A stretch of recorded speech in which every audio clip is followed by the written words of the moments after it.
അൽഹംദുലില്ലാഹി നഹ്മദുഹു വനസ്തഈനുഹു വനുഅ്മിനു ബിഹി വനസ്തഗ്ഫിറുഹു വനസ്തഹ്ദീഹി വനതൂബു ഇലൈഹി. ബഹുമാന്യരായ മുഅ്മിനീങ്ങളെ, മുഅ്മിനാത്തുകളെ, അല്ലാഹു സുബ്ഹാനഹു വ തആല നമ്മുടെ ഒരുമിച്ച് ചേരൽ അല്ലാഹു സ്വാലിഹായ അമലായി സ്വീകരിക്കുമാറാകട്ടെ. നമ്മുടെയൊക്കെ ഈമാൻ വർദ്ധിക്കുവാനും അള്ളാഹുവിലേക്ക് വളരെ കൂടുതൽ അടുക്കുവാനും അള്ളാഹുവിന്റെ ദീനിനോട് ഹൃദയം കൊണ്ട് അടുത്തിരിക്കെ പരിശുദ്ധ റമദാനിനെ സ്വീകരിക്കാനും ഒക്കെ നമ്മുടെ ഇരുത്തം അള്ളാഹു ഉപകാരപ്പെടുത്തി തരുമാറാകട്ടെ. റമദാനിലേക്ക് പ്രവേശിക്കുകയാണ്. റമദാൻ എന്ന് പറയുമ്പോഴേക്കും നമുക്ക് ഓർമ്മ വരുന്ന ഒരു 2-3 കാര്യങ്ങൾ എന്താണെന്ന് നിങ്ങളോടൊക്കെ ഓരോരുത്തരോട് ചോദിക്കാൻ ആഗ്രഹമുണ്ട്. റമദാൻ എന്ന് പറയുമ്പോൾ നമുക്ക് ആദ്യം the 3 things that strike your mind. പെട്ടെന്ന് റമദാൻ എന്ന് പറയുമ്പോൾ ഖുർആൻ ഓതാ, സ്വലാത്തു ഇല്ല, അതൊക്കെ നിങ്ങൾക്ക് ഉണ്ട്. അതൊന്നും അല്ല ഞാൻ ചോദിക്കുന്നത്. റമദാൻ വരുമ്പോഴേക്കും എന്താ നമുക്ക് ഓർമ്മ വരുന്നത്? ഒന്ന് ഇഫ്താർ അല്ലേ, പിന്നെ ചാനലുകളും മീഡിയകളും കാര്യമായി നടത്തുന്ന പ്രോഗ്രാം കുക്കിംഗ് ഷോകളാണ്. റമദാനിന്റെ സ്പെഷ്യൽ അടകളും പൊരികളൊക്കെ. സുബ്ഹാനല്ലാഹ്, റമദാനിൽ എന്തൊക്കെ ഭക്ഷണം ഉണ്ടാക്കണം അല്ലേ? റമദാനിൽ നമ്മുടെ മലയാളികളൊക്കെ ഏറ്റവും കൂടുതൽ ഫ്രൂട്ട്സ് കഴിക്കുന്നത് റമദാനിലാണെന്നാണ് പറഞ്ഞു കേൾക്കുന്നത്. സംഗതി ഉച്ചനേരത്ത് ഒരു ലഞ്ചേ നമ്മൾ മിസ് ചെയ്യുന്നുള്ളൂ. പക്ഷെ അതിനെ കോമ്പൻസേറ്റ് ചെയ്യാനും എത്ര ഭക്ഷണം നമ്മൾ കഴിക്കുന്നത്. ഒരു ലഞ്ചേ നമ്മൾ ഒഴിവാക്കുന്നുള്ളൂ അല്ലേ? നോമ്പ് തുറ നമുക്കൊരു ഡിന്നറായിട്ട്, ഏർലി ഡിന്നറായിട്ട് കണക്കാക്കാം. പിന്നെ നമ്മൾ അത്താഴം കഴിക്കുന്നുണ്ട്, അത് നമ്മുടെ ഒരു ബ്രേക്ക്ഫാസ്റ്റ്. പിന്നെ വൈകുന്നേരത്തെ ഒരു ചായ, അതിന്റെ ഉച്ചയ്ക്കുള്ളൊരു ചോറും അല്ലെങ്കിൽ ഒരു ഉച്ചഭക്ഷണം. ഇത്രയും മിസ്സാവുന്നുള്ളൂ. അതിന് റമദാനിൽ നമ്മുടെ ചെലവ് ഇരട്ടിയാവുകയാണ് അല്ലേ? റമദാനിൽ ചെലവ് കൂടാണ്. റമദാൻ എന്നാൽ തിന്നുകയാണോ എന്ന ഒരു തരത്തിലേക്ക് നമ്മളെ ആരൊക്കെയോ ചിന്തിപ്പിക്കുന്നുണ്ട്. സുബ്ഹാനല്ലാഹ്, സംഗതി പട്ടിണി കിടക്കേണ്ട മാസമാണ്. റമദാൻ വിശപ്പറിയേണ്ട സമയമാണ്. അതിന്റെ ഒരുക്കങ്ങളിലേക്കാണ് നമ്മൾ പ്രവേശിക്കുന്നത്. അള്ളാഹു അതർഹിക്കുന്ന വിധത്തിൽ റമദാനിനെ സ്വീകരിക്കാൻ അള്ളാഹു നമുക്ക് തൗഫീഖ് നൽകുമാറാകട്ടെ.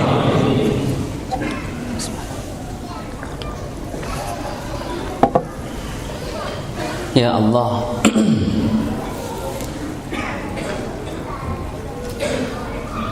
എന്തെങ്കിലും അള്ളാഹുലേക്ക് വേണം എന്നാഗ്രഹിച്ചുകൊണ്ടാണ് നമ്മൾ ഇരിക്കുന്നത്. ഇവിടെ വേറൊന്നുമില്ല, വേറൊന്നും നിങ്ങൾക്ക് ഇവിടെ തരാനില്ല. അള്ളാഹുലേക്ക് നമുക്ക് അടുക്കണം അല്ലേ? അതിന് അള്ളാഹു നമ്മെ സഹായിക്കുമാറാകട്ടെ. ആമീൻ യാ റബ്ബൽ ആലമീൻ. സുഹൈൽ ഇബ്നു അംർ എന്ന് പറയുന്ന താബിഈങ്ങളിൽ പ്രമുഖനായ ഒരാൾ തന്റെ കുടുംബത്തോടൊപ്പം സഞ്ചരിക്കുമ്പോഴാണ് കുറച്ച് കൊള്ളക്കാർ വന്ന് അവരെ കൊള്ളയടിച്ചു. ഭാര്യയുണ്ട്, മക്കളുണ്ട്, പരിചാരകരുണ്ട്, എല്ലാവരുടെ കയ്യിലുള്ള മുഴുവൻ സാധനവും കൊള്ളക്കാരെടുത്തു. അന്നൊക്കെ ഖുത്താഉ തുരീഖ് ധാരാളമുള്ള കാലമാണ്. വഴിയാത്ര ഭയങ്കര പ്രയാസമായിരുന്നു എന്നാണ്. സുഹൈൽ ഇബ്നു അംർ റളിയല്ലാഹു അൻഹു നോക്കുമ്പോൾ ഒന്നും കഴിക്കാൻ ഇവരുടെ കയ്യിലുള്ള മുഴുവൻ ഭക്ഷണവും മോഷ്ടാക്കൾ എടുത്തു കൊണ്ടുപോയിരിക്കുകയാണ്. അവരെടുത്ത് ഭക്ഷിക്കുന്നു, വളരെ കൂളായിട്ട് എടുത്ത് ഭക്ഷിക്കുകയാണ്. അങ്ങനെ ഇരിക്കുമ്പോ സുബ്ഹാനല്ലാഹ്, കള്ളന്മാരുടെ ഒരു സഈം, ഒരു നേതാവ് ആ കൂട്ടത്തിലുണ്ട്. അവരുടെ ഹെഡ്, ഇയാൾ ഭക്ഷണം കഴിക്കണില്ല, ബാക്കി എല്ലാവരും കഴിക്കുന്നുണ്ട്. അപ്പോ അപകടമൊന്നും ചെയ്തിട്ടില്ല, അവർ ഭക്ഷണം പിടിച്ചു പറിച്ചു, ഇവർ തിന്നാണ്. സുഹൈൽ ഇബ്നു അംർ റളിയല്ലാഹു അൻഹു ചോദിച്ചു, അല്ല, നിങ്ങളുടെ നേതാവാണോ അത്? അതെ.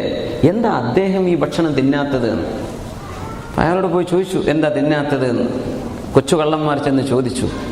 പറഞ്ഞു, ഒന്നുമല്ല, ഇന്ന് വ്യാഴാഴ്ചയല്ലേ, ഞാൻ നോമ്പെടുത്തിട്ടുണ്ട്. സുബ്ഹാനല്ലാഹ്. അത്റുകു ബൈനി വ ബൈന റബ്ബി ബാബൻ ഹത്താ അദ്ഖുല അലൈഹി യൗമൻ മാ. അത്റുകു ബൈനി വ ബൈന അല്ലാഹി ബാബൻ ഹത്താ അദ്ഖുല മിൻഹു ഇലൈഹി യൗമൻ മാ. ഞാനും എൻ്റെ റബ്ബിൻ്റെയും ഇടയിൽ ഒരു വാതിൽ ഞാൻ തുറന്നു വെക്കുകയാണ്. എന്നെങ്കിലും ഒരു സന്മനസ് തോന്നുമ്പോൾ ആ വാതിലിലൂടെ എൻ്റെ റബ്ബിൻ്റെ അടുത്തൊക്കെ ഒന്ന് കയറി ചെല്ലാമല്ലോ, അതുകൊണ്ട് ഞാൻ ഇന്ന് നോമ്പാണ്. കള്ളനാണെങ്കിലും സുന്നത്ത് നോമ്പെടുത്തിട്ടുണ്ട്. സുബ്ഹാനല്ലാഹ്.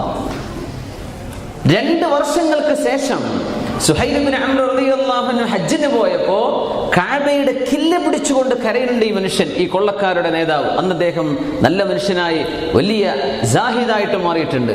കില്ല പിടിച്ച് കരയുന്നുണ്ട്.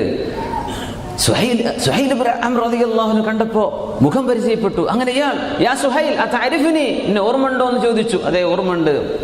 നിങ്ങൾക്ക് ഓർമ്മയുണ്ടോ ഞാനന്ന് പറഞ്ഞത് അത്റുകു ബൈനി വബൈന അല്ലാഹി ബാബൻ, ഞാനും എൻ്റെ റബ്ബിന്റെയും ഇടയിൽ ഞാനൊരു കവാടം ഒഴിച്ചിടാണ്, എന്നെങ്കിലും അതിലൂടെ എനിക്ക് കയറി വരാമല്ലോ, അതുകൊണ്ട് എൻ്റെ റബ്ബിൻ്റെ അടുത്തേക്ക് വരാൻ അള്ളാഹു എനിക്ക് തൗഫീഖ് തന്നിരിക്കുകയാണ്, ഞാനിപ്പോൾ നന്നായിട്ടുണ്ട്, പഴയ കള്ളത്തരൊന്നും എൻ്റെ കയ്യിലില്ല. സുബ്ഹാനല്ലാഹ്. റമദാൻ വരുമ്പോഴെങ്കിലും നന്നാവുന്ന ആളുകളുടെ, റമദാനാകുമ്പോൾ നിസ്കാരം, റമദാനാകുമ്പോൾ ഒരു നല്ല മനസ്സ്, റമദാനാകുമ്പോൾ വഞ്ചനയും തോന്നിവാസങ്ങളൊക്കെ നിർത്തിവെക്കുന്നത്, എനിക്ക് തോന്നുന്നു അള്ളാഹിന്റെ അടുത്തേക്ക് പോകണം എന്ന ചെറിയൊരു ഓർമ്മ എവിടെയോ നമ്മുടെ അൺകോൺഷ്യസ് മൈൻഡിൽ എവിടെയോ കിടക്കുന്നുണ്ട്. ആ ഓർമ്മ നമ്മൾ അള്ളാഹുവിന് വേണ്ടി എന്തെങ്കിലും ഒന്ന് ചെയ്യണല്ലോ എന്ന് ആഗ്രഹിച്ച് ചെയ്യുന്ന പോലെ അള്ളാഹു അതെങ്കിലും നമ്മിൽ നിന്ന് സ്വീകരിക്കുമാറാകട്ടെ. അങ്ങനെ നന്മയെക്കുറിച്ചൊരു ബോധം, എനിക്കെന്റെ പടച്ചവന്റെ അടുത്തേക്ക് പോകണം, അല്ലേ, അള്ളാഹുവിന്റെ അടുത്തേക്ക് പോകണം എന്ന ഒരു ചിന്തയിൽ നമ്മുടെ മനസ്സിൽ നിന്ന് മാറ്റം വരണം. എങ്കിൽ ഹിദായത്തിലേക്കുള്ള വഴി അള്ളാഹു എളുപ്പാക്കി തരും. അള്ളാഹു എളുപ്പമാക്കി തരുമാറാകട്ടെ. ഉലമാ പറഞ്ഞു, നിങ്ങൾ തൗബ ചെയ്യുന്നത് അള്ളാഹുവിന് വേണ്ടി തൗബ ചെയ്യണം. അള്ളാഹു അല്ലാത്തവർക്ക് തൗബ ഉണ്ടോ എന്ന് ചോദിച്ചപ്പോ അള്ളാഹ്ക്ക് വേണ്ടി തൗബ ചെയ്യണം. അള്ളാഹു അല്ലാത്തവർക്ക് തൗബയുണ്ടോ? ഉണ്ട്. എങ്ങനെ? ഗാംബ്ലിംഗ്, അല്ലേ, മൈസർ, ചൂതാട്ടത്തിൽ മുതലാളി പൈസ മുഴുവനും വെച്ചു, എല്ലാം നഷ്ടപ്പെട്ടു, എല്ലാ പൈസയും നഷ്ടപ്പെട്ടിരിക്കുകയാണ് ചൂതാട്ടത്തിൽ. ഇനി ഒരു ഫിൽസ് പോലും കയ്യിൽ ബാക്കിയില്ല. അന്നേരം ഒരു തൗബ വരാനുണ്ട്, ഞാൻ ഇനി പണിക്ക് പോകൂല പടച്ചോനെ, ഇനി ഞാൻ ഈ പണിക്കില്ല. ആ തൗബയല്ല അള്ളാഹുവിന് വേണ്ടത്. കള്ളു കുടിച്ചു, മുദ്മിനു ഖംർ, മദ്യപാനം ശീലിച്ച് കരള്, ഹൃദയവും ശരീരവും നശിപ്പിച്ച് ഡോക്ടർ പറഞ്ഞു, ഇനിയൊരു മുറുക്ക് നിങ്ങൾ കള്ളു കുടിച്ചാൽ നിങ്ങൾ സംഗതി ഔട്ടായി പോകുമെന്ന് പറഞ്ഞാൽ അപ്പൊ തൗബ ചെയ്ത് മടങ്ങാണ്, പടച്ചോനെ ഇനി ഞാൻ കള്ളു കുടിക്കൂല. ഇതല്ല അള്ളാഹുവിന് വേണ്ടിയുള്ള തൗബ. വ്യഭിചരിച്ചു, തോന്നിവാസങ്ങളൊക്കെ ചെയ്ത് സംഗതി ഏതൊക്കെയോ വീഡിയോ ക്യാമറയിൽ പിടിച്ചിട്ട് നാട്ടുകാരെ അറിഞ്ഞു, പടച്ച തമ്പുരാനെ ഇനി ഞാൻ ഈ പണിക്കില്ല കേട്ടോ. ഇതല്ല തൗബ, ഇതല്ല അള്ളാഹുവിന് വേണ്ടത്. അള്ളാഹുവിന് വേണ്ടി തൗബ ചെയ്യും. ഇങ്ങനെ ഒന്നും സംഭവിച്ചിട്ടല്ല, ഒരു അപകടം പേടിച്ചത് കൊണ്ടല്ല, ഞാൻ അള്ളാഹുലേക്ക് മടങ്ങുകയാണ്. ഈ ചിന്തയാണ് അള്ളാഹു സൂറത്തു തഹരീമിലൂടെ നമ്മെ പഠിപ്പിക്കുന്നത്. ആ ഭാഗമാണ് ഞാൻ ഓതി വെച്ചത്. യാ അല്ലാഹ്, അള്ളാഹു സുബ്ഹാനഹു വ തആല ഈ റമദാനിൽ അങ്ങനെ ഒരു മടക്കം അവനിലേക്ക് അള്ളാഹു നമുക്ക് നൽകി അനുഗ്രഹിക്കുമാറാകട്ടെ. യാ അല്ലാഹ്.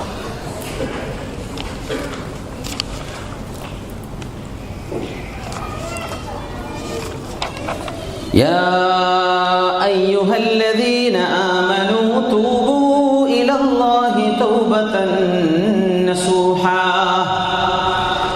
നല്ല പശ്ചാത്താപം സത്യവിശ്വാസികളെ നിങ്ങൾ എല്ലാവരും നടത്തിയേക്കണം. മനസ്സിന്റെ ഉള്ളിൽ നിന്ന് വേദനയോടുകൂടെ അള്ളാഹുലേക്ക് പശ്ചാത്തപിക്കണം. എല്ലാവരും പശ്ചാത്തപിച്ചേക്കണം, അല്ലെ? സൂറത്തുൽ മുഅ്മിനൂനിൽ ആണുങ്ങളും പെണ്ണുങ്ങളും തമ്മിലുള്ള അച്ചടക്കം പഠിപ്പിക്കുന്ന ദീർഘമായ ആയത്തിന്റെ അവസാനത്തിൽ അള്ളാഹു പറയുന്നു, വതൂബൂ ഇലല്ലാഹി ജമീഅ അയ്യുഹൽ മുഅ്മിനൂന ലഅല്ലകും തുഫ്ലിഹൂൻ. അള്ളാഹുലേക്ക് മടങ്ങിക്കോളി. അള്ളാഹുലേക്ക് എല്ലാവരും പശ്ചാത്തപിച്ച് മടങ്ങിയേക്കണം. എല്ലാ തെറ്റുകുറ്റങ്ങളും അള്ളാഹുവിന് വേണ്ടി പശ്ചാത്തപിച്ച് ഖേദിച്ച് തൗബ ചെയ്ത് മടങ്ങിക്കോളി മുഅ്മിനീങ്ങളെ എന്ന് അള്ളാഹു പറയാം. എന്താ?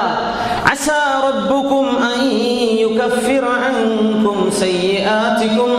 നിങ്ങളുടെ തിന്മകളെല്ലാം അള്ളാഹു നിങ്ങൾക്ക് പുറത്തു തരും.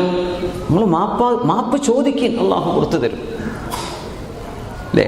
രാജ്യങ്ങളൊക്കെ ആംനസ്റ്റി പ്രഖ്യാപിക്കാറുണ്ട്, പൊതുമാപ്പ്. പൊതുമാപ്പ് എന്ന് പറഞ്ഞാൽ രേഖയില്ലാതെ രാജ്യത്ത് താമസിക്കുന്ന ആളുകൾക്ക് ഒരു ലീഗൽ ക്വസ്റ്റ്യനിങ്ങും ഇല്ലാതെ നാട്ടിലേക്ക് തിരിച്ചു പോകാനുള്ള അവസരം, അല്ലേ? പൊതുമാപ്പ് എന്ന് പറഞ്ഞാൽ ഗൾഫുകാരായ നമുക്കൊക്കെ അത് കേട്ടുപരിചയമുള്ള വാക്കാണ്. റമദാൻ അള്ളാഹു വെച്ചിരിക്കുകയാണ്, പൊതുമാപ്പാണ്. എന്തിന്? അള്ളാഹുവിന്റെ മുമ്പിൽ നിങ്ങൾ സറണ്ടർ ചെയ്യണം. അള്ളാഹുവിന്റെ മുമ്പിൽ സറണ്ടർ ചെയ്യണം. പൊതുമാപ്പ് കിട്ടണമെങ്കിൽ ആള് രേഖ ഇല്ലാത്ത ഒരു മനുഷ്യൻ, കുറ്റവാളിയായ ആൾ നിയമത്തിന്റെ മുമ്പിലേക്ക് വരണം. ഞാൻ പിടികൊടുക്കണം, ഞാൻ തെറ്റുകാരനാണ്, മാപ്പ് തന്നേക്കണം. മാപ്പാണ്, നീ നാട്ടിലേക്ക് പോയിക്കോ. അള്ളാഹുവിന്റെ ആംനസ്റ്റിയാണ്, അള്ളാഹുവിന്റെ പൊതുമാപ്പാണ് പരിശുദ്ധ റമദാൻ. മുഅ്മിനീങ്ങളെ, നമ്മളൊക്കെ തെറ്റ് ചെയ്യുന്ന ആളുകളാണ്. കുറച്ചു കാലേ നമുക്ക് ജീവിതമുള്ളൂ, വളരെ കുറച്ചു കാലം. ഈ കുറച്ചു കാലത്ത് എത്രയാണ് നമ്മൾ ചെയ്തു കൂട്ടുന്ന തെറ്റുകൾ, നമ്മുടെ നന്മകൾ നമ്മുടെ തെറ്റുകളും കൂട്ടി നോക്കിയാൽ തിന്മയുടെ ഗ്രാഫാണ് മുകളിൽ.